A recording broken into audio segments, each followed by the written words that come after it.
According to a former Trump advisor, a lot of Republicans across the country, Republicans that he says he has talked to, have just, as he puts it, switched Trump off in their brains.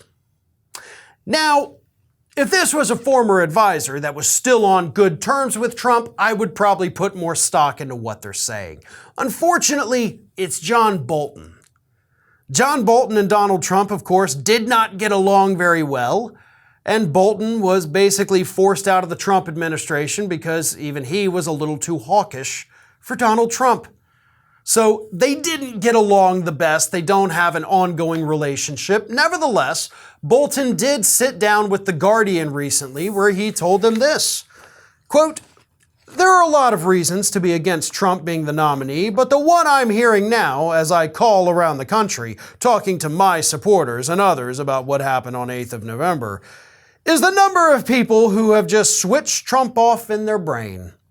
Even if they loved his style, loved his approach, loved his policies, loved everything about him, they don't want to lose, and the fear is, given the results on November 8th, that if he got the nomination, not only would he lose the general election, but he would take an awful lot of Republican candidates down with him." Now, I agree with that. The question is, how honest is John Bolton actually being, right? Does he actually have supporters around the country? That's what gets me about his statement, like, "Oh, well, I've been talking to my supporters." Who? Who are these people? Who are these mythical John Bolton supporters out there driving around with a Bolton flag on the back of their car? Do you mean your donors? Do you mean like political strategists? And you just accidentally refer to them as supporters? Because I don't think there's actual like John Bolton supporters out there in the country. That doesn't make a lot of sense. John, in fact, I'm willing to bet most people in this country don't even know who you are. So, you know, you're the mustache guy that wants to bomb Iran, in case anybody out there is wondering who John Bolton is. Mustache guy wants to bomb Iran. But he's not wrong, right? Donald Trump, his toxicity, which he is doing a damn good job of just making it so much worse, with his dinner for a couple days before Thanksgiving, that's not going to go very well for him. But if he runs in 2024 and loses, he will take lots of Republicans with him. Not as many as people think, though, right? We kind of saw that in this last election where you had these hard right idiots running for governor, and the Republicans in the state didn't vote for them, but they voted for Republicans down the rest of the ballot.